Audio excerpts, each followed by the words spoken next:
It's the 11th of December, 2015. Yang Jianbing is cutting weight before his MMA flyweight matchup in a top fight promotion. He is more than likely using one of the more conventional methods of weight cutting to reach the 125 pounds required to make weight, each method designed to extract every last drop of expendable water out of the human body.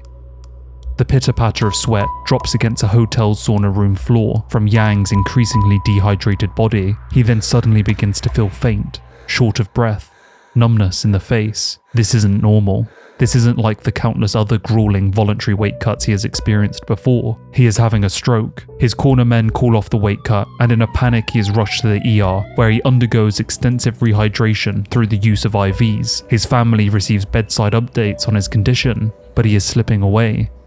He had taken the weight cut too far, and he is pronounced dead from heart failure, a direct result of dehydration and heat stroke, all in an effort to make weight for a fight. From a leading organization's battle against this intrinsic problem, to Cris Cyborg crying in a scalding hot bath, and TJ draining down to the very bone. I got no body fat. The fact is, this sport has put an emphasis on taking any action necessary in order to gain marginal advantages against opponents. I want to take the next 30 minutes to tell you the worst weight cutting stories this sport has known, the haunting and disturbing skeletons that emerge the other side of this process, and I also want to explore the psychology of why athletes feel the risk is so worth it in the pursuit of combat sports greatness.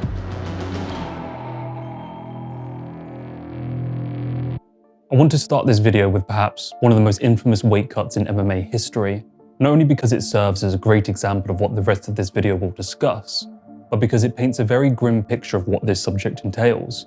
So allow me, over the next 5 minutes, to discuss the very dark and disturbing story of one athlete's descent into weight cutting hell. The story starts in the wake of Demetrius Johnson's departure from the UFC, a man who had dominated the flyweight division for over a decade. The UFC had, in their eyes, finally rid themselves of a man who single-handedly stunted the growth of the division he ruled over. Who knew being the best in the world was a bad thing? It left the newly crowned Henry Cejudo merrily at the top of the 125ers. TJ Dillashaw, the reigning bantamweight champion in the division above, had been begging to take on DJ in a champ versus champ super fight for almost a year, but DJ had felt that there was no upside for him and no money on the table, so refused to take the fight. But with the belt now firmly around Henry's waist and DJ ostracized from the company, the UFC got their way, and the champ versus champ super fight was put together. Dropping down a weight class in an attempt to become a double champion is a particularly incredible feat on TJ's part, considering most athletes choose to go up in weight when attempting to solidify a legacy. Scarier too was the fact that TJ was already a shredded 135-pounder, seemingly no spare flesh to shed. Naturally, when the fight was announced, the first cloud of doubt over the matchup was whether it was even possible for TJ to make the weight in the first place. It was reported that, even at his walk-around weight of over 150 pounds, TJ was just 8% body fat. There was over 25 pounds to lose, and no room to budge. TJ, despite the lingering question marks upon his overzealous plight into the realm of starvation, would waltz into a 12-week-long, arduous training camp, one that would strip away the weight required to meet the limit and supposedly at the same time make him a more effective fighter. The footage that came out of this camp was worrying to say the least. They say I couldn't, I did it again. Watch this. Man, nothing can stop this. I even double the profit. Despite the horrific nature of a gaunt and chiseled TJ, the man himself couldn't have been more positive about the numbers that he was generating and his health leading into fight week. I got stronger. I was putting up more weight. So the last week before I left for my fight, I was snatching and cleaning more weight than my last Cody fight. And I was lighter. So my power ratio was insane. It almost is unheard of. A cloud of hot steam condensates on a plane of glass. Warm streaks of water droplets split through the murky coating, giving onlookers a glimpse at an eerie visage of a man. TJ was hunched over, bones protruding through tanned skin. It was the most important part of fight week, the day before weigh-ins, and TJ was cutting every last droplet of water he could from his increasingly dehydrated body. I got no body fat. Fuck.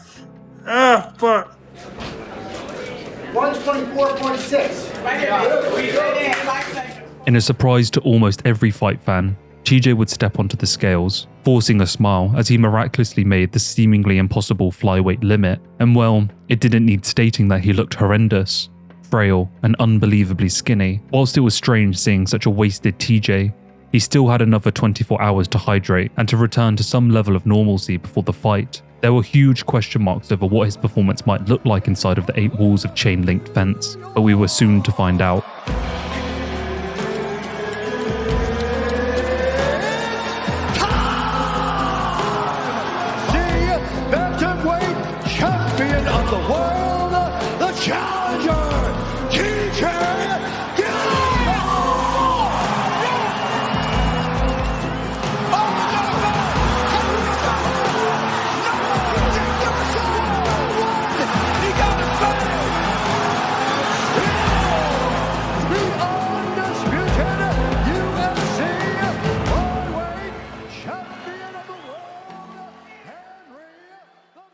After 12 weeks of a ruthless and draining weight cut in the pursuit of double championship status, TJ Dillashaw would be knocked out in just 30 seconds. As he stepped into the octagon that fateful night, it was unmistakable to onlookers that he was not the ruthless killer that once dominated the 135-pound division. Despite TJ's claims of peak performance during training camp, he appeared diminished, smaller, slower, and alarmingly fragile. It was even harder still trying to draw up any reasonable argument as to why this was all even worth it in the first place. The toll on his body was evident, likely shaving off years of his life in the ambitious, yet punishing pursuit of combat sports greatness. What psychological impetus drove TJ to conceive of a reality where he could safely make weight? I guess we will never know, but the truth soon to follow would clear up a fair amount of the lingering questions. If you don't know what we're talking about, TJ Dillashaw tested positive for injectable EPO, which is a serious performance-enhancing substance. Let's start off. First and foremost, I cheated, right? I don't want to run around that. That's why even I announced it when you saw it was coming out. Like, I didn't want to like create excuses. It was like, look, this is it. I did it, man. It's hard not to hate yourself a little bit, you know? If TJ is to be taken at his word, then his weight cut during fight camp would be so extreme that he would become anemic. From there, he would seek out medication in order to combat his failing health. This said medication would have EPO within it, a banned substance, the same one that is most infamous in the world of cycling, being linked to the Lance Armstrong scandal. TJ's descent into darkness was the direct consequence of his self-inflicted weight cut. His subsequent PED use only exacerbated the situation, driven by a desperation to gain an unfair advantage when his body was incapable of naturally making weight. Even with banned substances coursing through his veins, his condition on weigh-in day teetered on the edge of disturbing. And to me, this first example of weight cutting going wrong will always stick in my head, not only because of the footage of TJ cutting weight that arises such visceral feelings,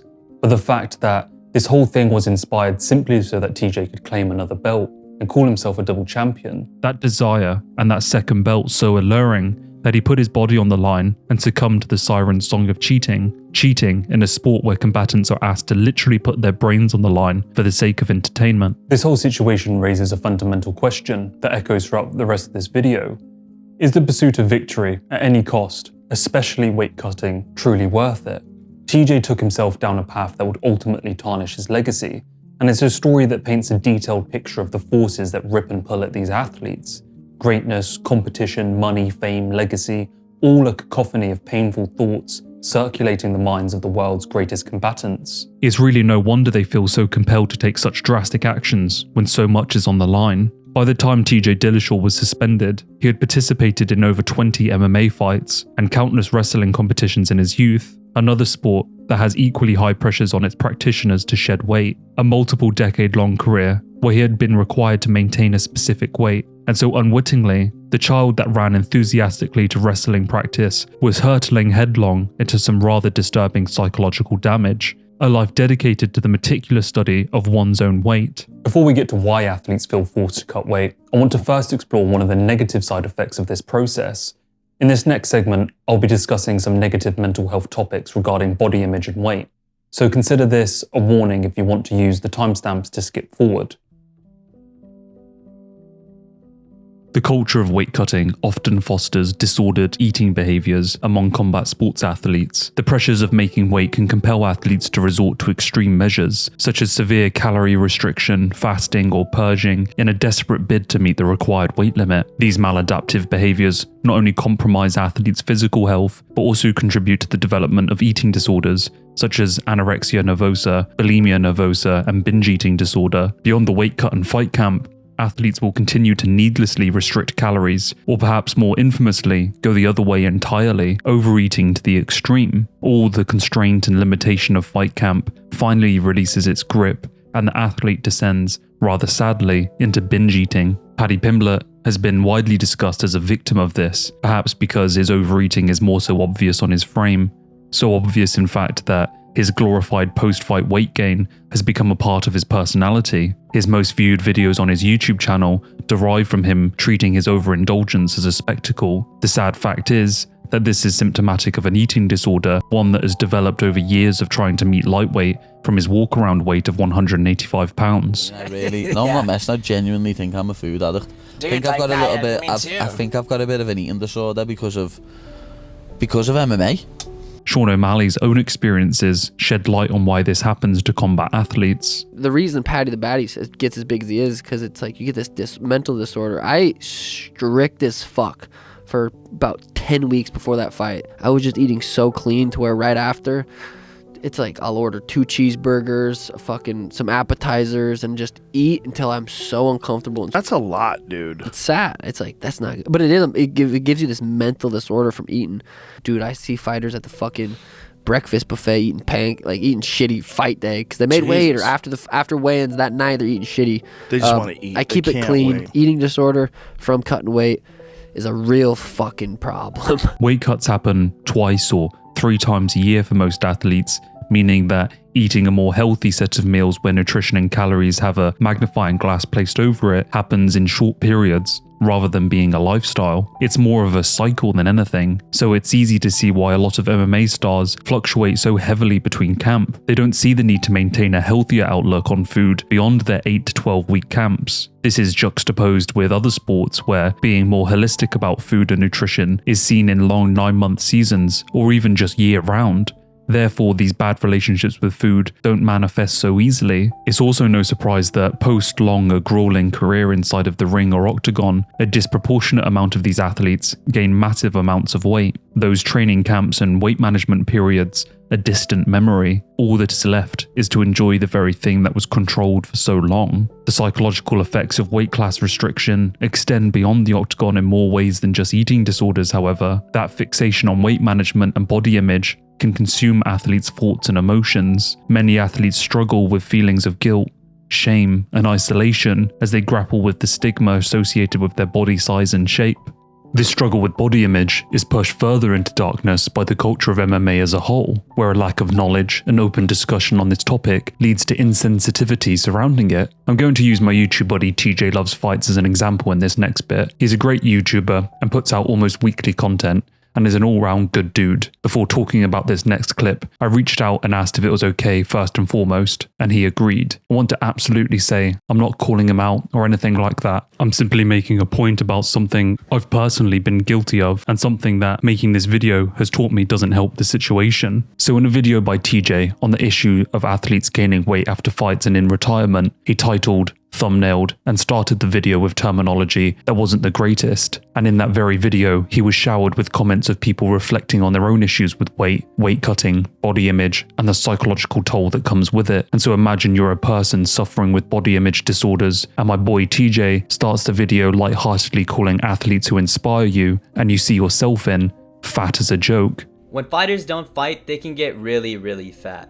And when I mean fat, I mean fat. I'm not saying we need to cushion the world and make everything safe for everyone, but what I am saying is, when discussing these topics or shining a light on them, we all need to understand that specific terminology exasperates the issue.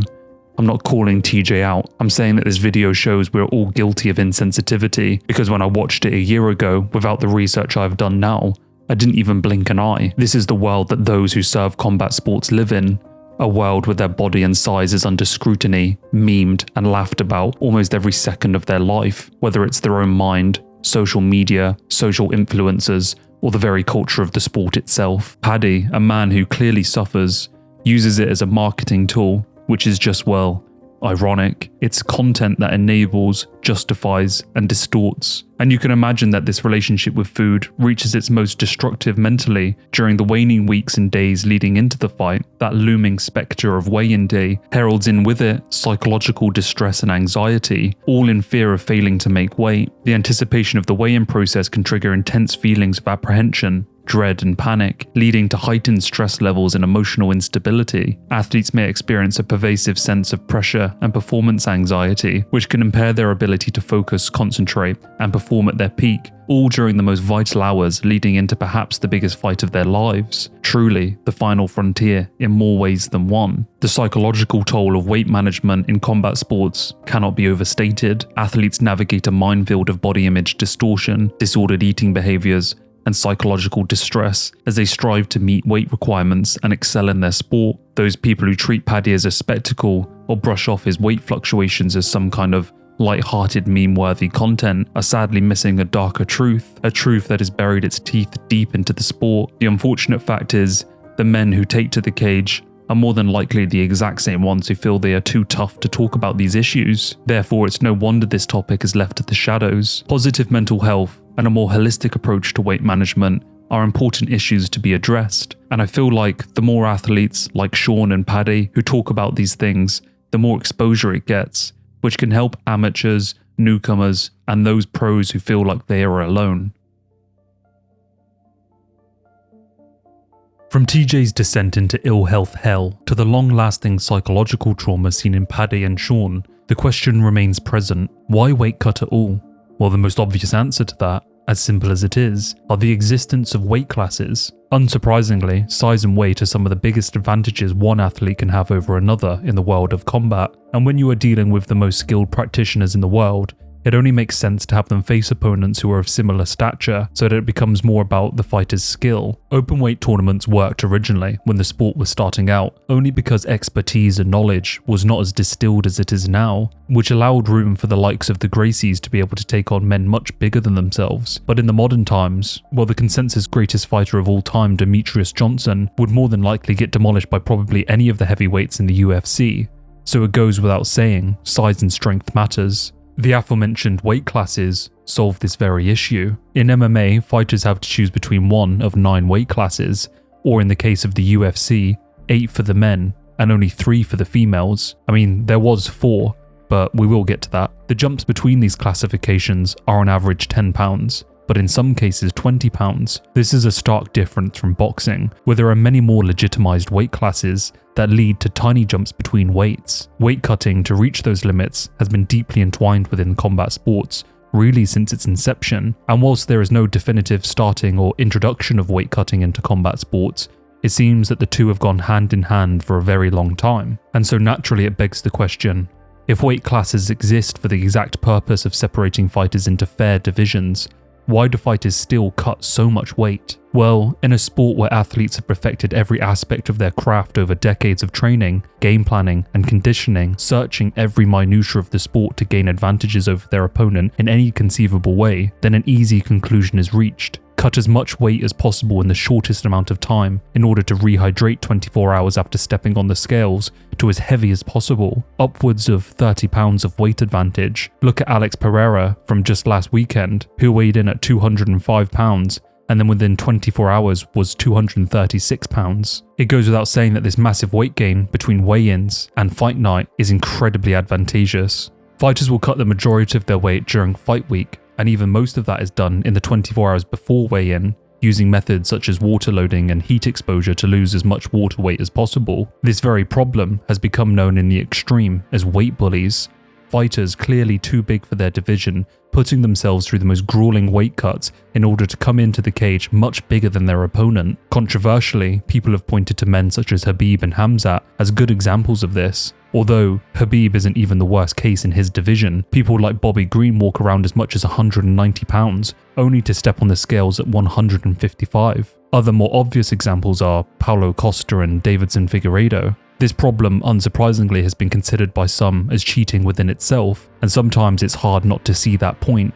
Yeah. It's sanctioned cheating, Absolutely. and it's cheating at a much higher scale even than PEDs. If one person weighs in at 135 but then balloons up to 160, well, that's a much greater advantage than someone who's doing some sort of a testosterone thing or something. Especially Darren Till would put himself through literal hell, even reported as going blind during his weight cut. I was just like, literally, I couldn't even move. My body was shutting down and I was just going blind. Just so he could tower over his opponents at welterweight and run almost undefeated to the title, looking unstoppable all the way there. Then, in a shock to no one, when he finally relented and moved to middleweight, where opponents matched him in size, did his career sour. That's how much of an advantage size truly is. One of the main problems that come out of these athletes seeking to lose drastic amounts of weight is the fact that fights are constantly called off because of missed weight. Those fighters who fly too close to the sun, athletes riding that dangerous line as they draw closer and closer to weigh-in day, and often a few calories here or too much water there, and the athlete will, in the best case, miss weight and lose 20% of their purse, or in the worst, the bout is cancelled entirely through hospitalization or the opponent refusing to fight an opponent who has failed to meet the requirements for the bout. Repeat offenders of missed weights are either forced to move classes or even kicked out of promotions entirely. But sometimes extreme weight cutting isn't the athlete's choice.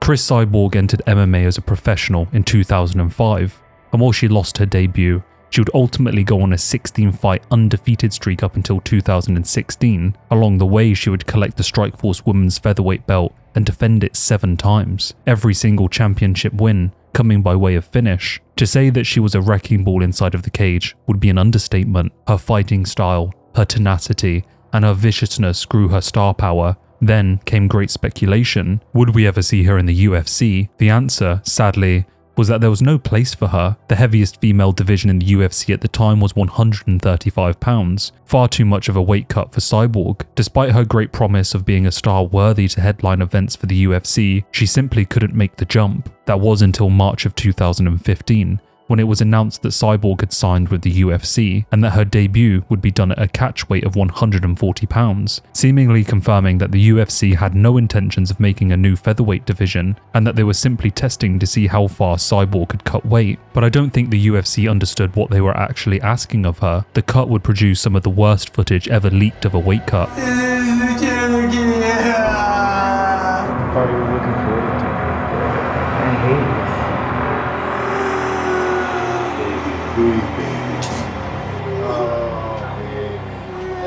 Despite the horrendous cut, Cyborg would have 2 successful performances inside of the UFC, finishing both of her opponents. But in December of 2016, the UFC was notified of a potential USADA doping violation by Cyborg. Cyborg would immediately claim responsibility, but state that it was medication to help her make the brutal cut to 140 pounds. And so a story begins to be painted. Not only was Cyborg put through what can only be described as torture, all in an effort to call the UFC home, but much in the same vein as TJ, would feel like her only option was to cheat. I won't repeat myself again, and I won't try and justify what she did, but it is yet another example of those forces that push and pull at athletes that so often are hidden from fans. After drawing to the end of her suspension, ESPN would release the footage I have just shown you in a mini documentary regarding Cyborg's weight cuts. The UFC, naturally horrified, would finally relent and open the 145-pound division, and at long last Cyborg had a division to call her home, and she quickly claimed the title. Fighters such as Kayla Harrison, who have fought at lightweight in the PFL for the longest time,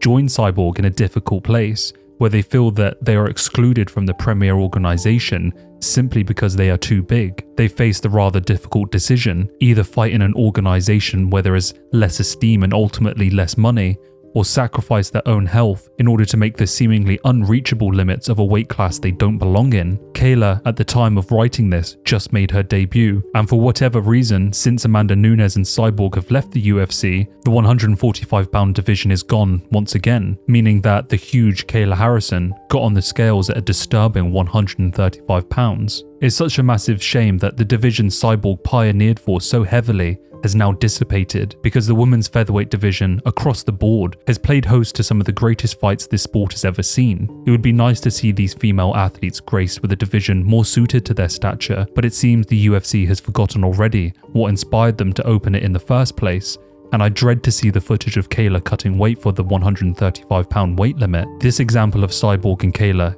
is to say, the more divisions, the more increments, the better. More champions, more competition, and more options for fighters. Options that pull them away from making decisions that could irrevocably damage their body. Why don't we have a 165 and 195 pound division for the men? And equally, why don't we have a 105, 145 and 155 women's division? It's totally lost on me, and it's not like the talent pool isn't there. For the longest time, fans and fighters and media alike have been campaigning for these divisions. What's it gonna take to get a 165-pound weight division? What the fuck just happened? People like Colby Covington, Kevin Lee are either too big or too small for welterweight and lightweight. People like Jared Cannonier in that sweet spot of light heavyweight and middleweight, forced to cut all the way down to the lower weight class. I see only an upside to the introduction of these divisions.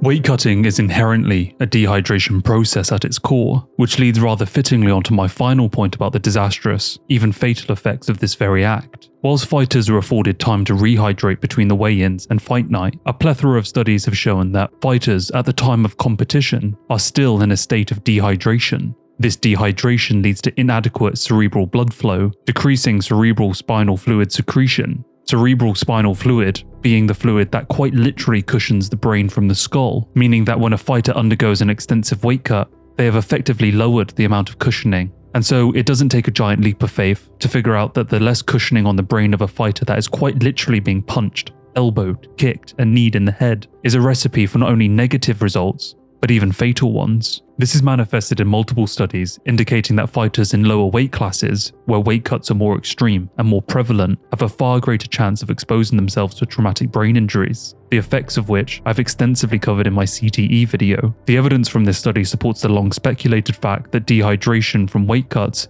is what has led to the deaths in combat sports disproportionately happening in the lower weight classes. Deaths in boxing apparently happen in the lower weight classes, and one of the reasons is that when these guys actually enter into fights, a lot of times they're still dehydrated. They would dehydrate themselves pretty bad in the weigh-ins, and they dehydrate themselves, and it's very difficult to rehydrate the brain apparently.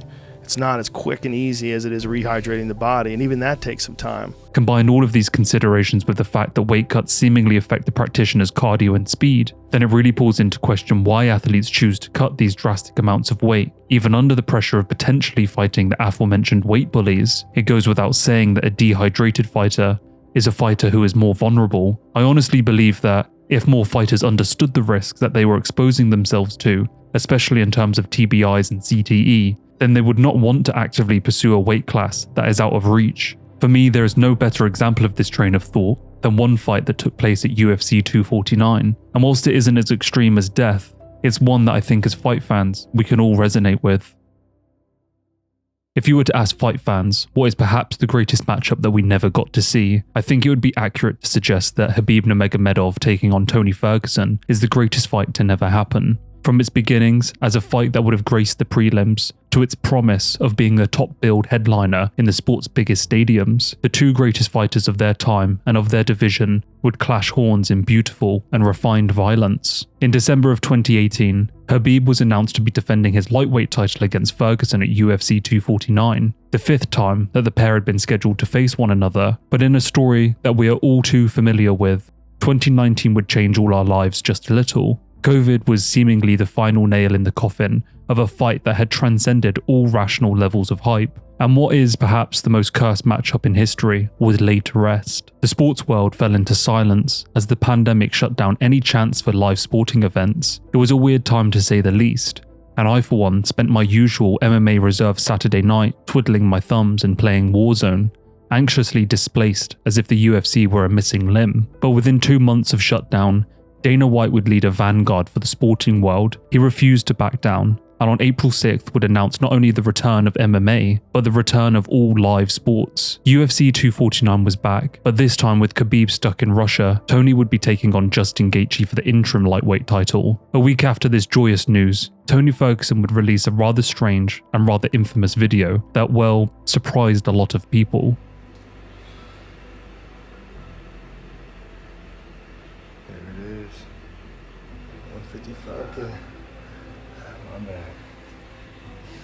Tony, despite having a fight in just 3 weeks' time, would weigh in at 155 pounds on the day that his original matchup with Khabib was supposed to take place. Most just writ it off as Tony being his rather peculiar self and moved on with their day, but the fact was, he unnecessarily put his body through hell to make an unnatural weight, all to prove a point. The strain and harm done to his body, unimaginable, all to do it again in just 3 weeks. Officially, and for an entirely different fight. Even stranger still is that pundits met the video with admiration. But Tony Ferguson stepping on the scale at 155, that tells you how disciplined this man is. To get all the way down to the championship weight with nothing to gain. That is look, that's a boss move. People really couldn't see the foreshadowing that was playing out. 2 weight cuts in a month be damned though.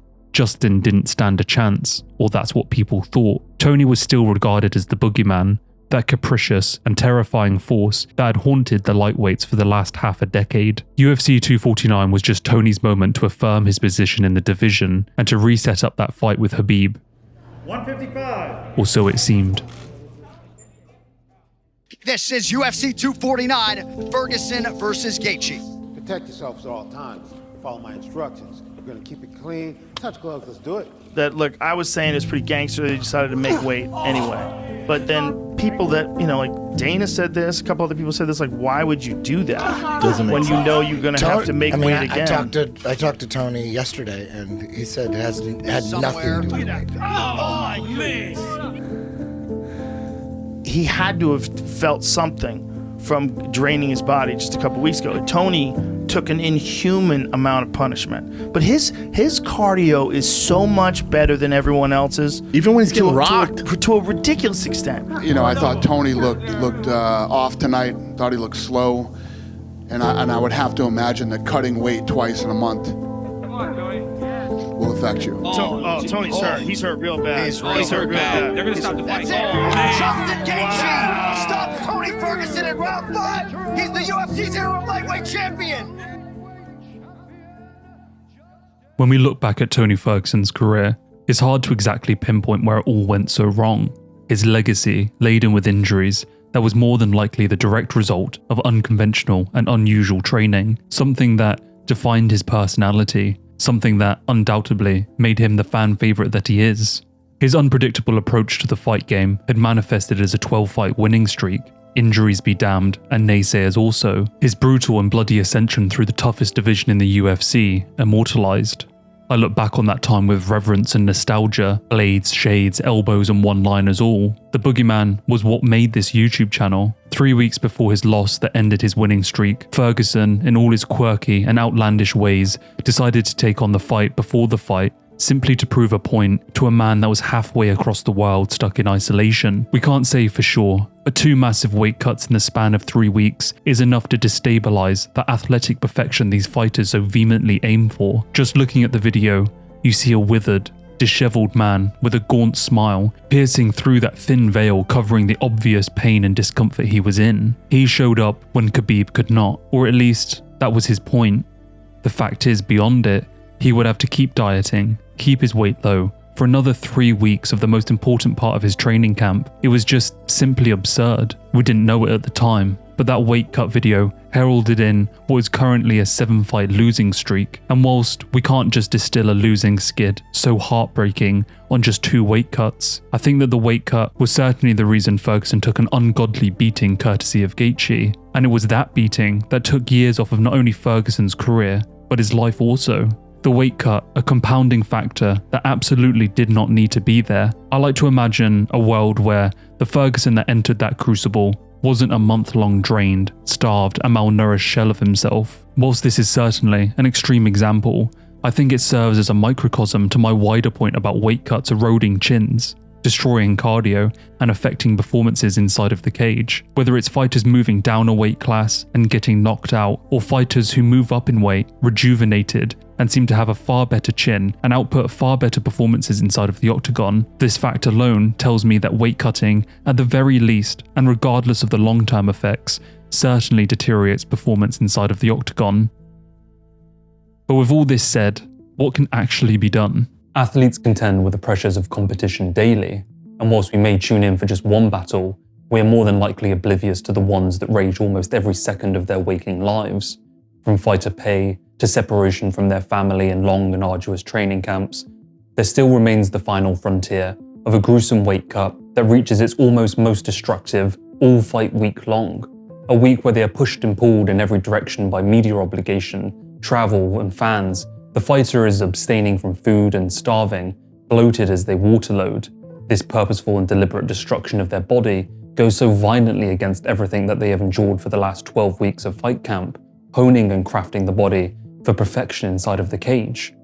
All because they know 5 rooms down from them, an opponent is doing the very same thing.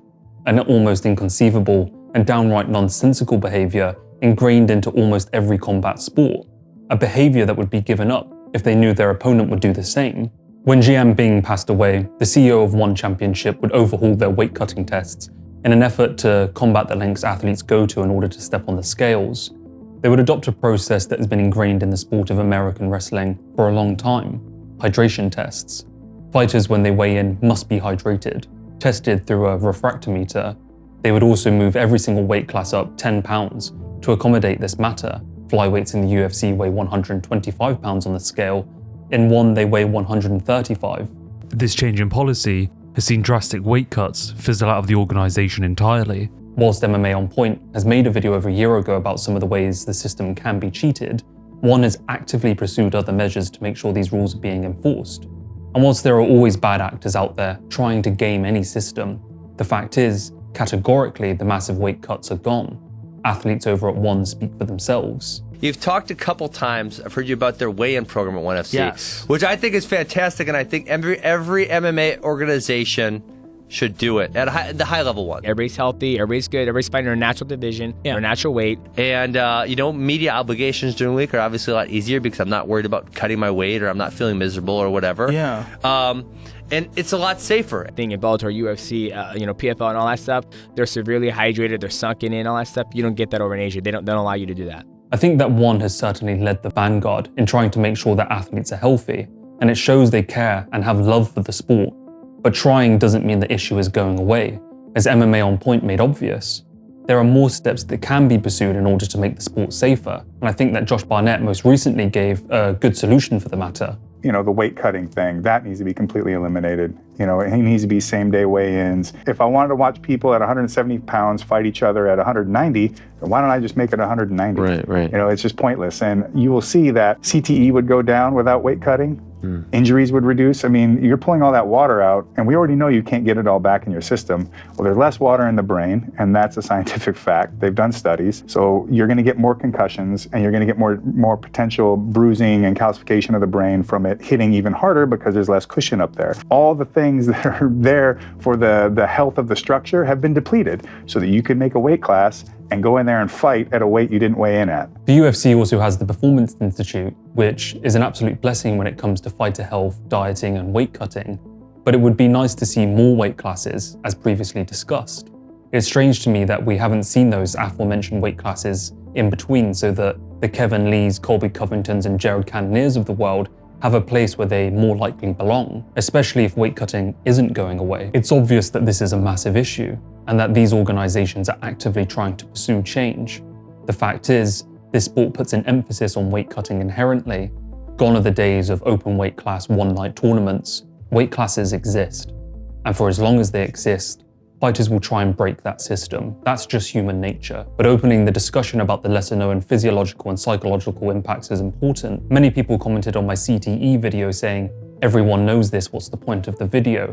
But the reality is, many didn't. Professional fighters reached out to me saying they intend to spar less and not at all. They had no idea what the impact really was of getting hit in the head. That's the reality. Opening the discussion on every level, from fans like me and you, to the media, to the fighters and the organizations themselves, is important.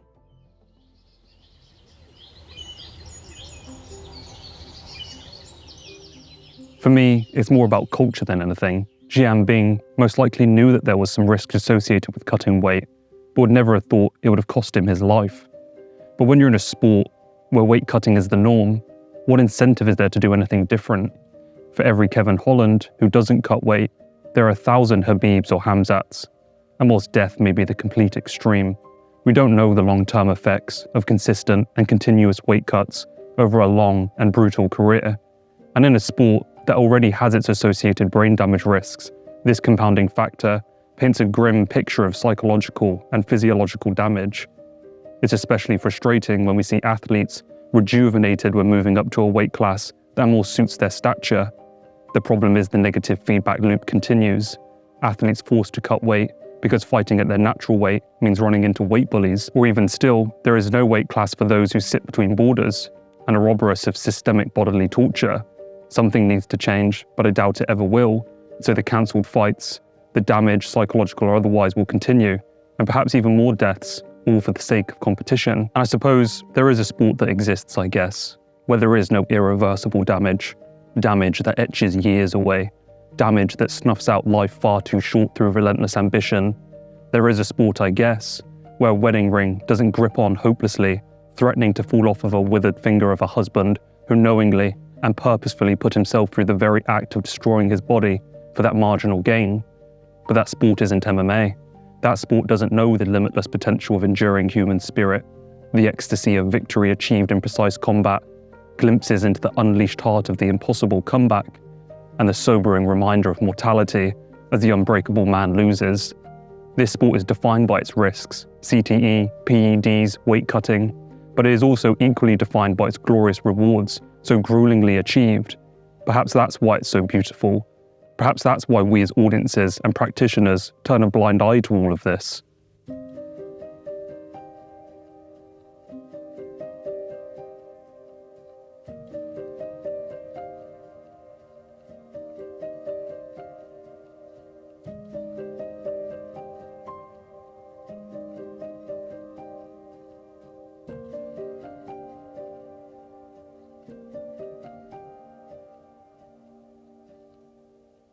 you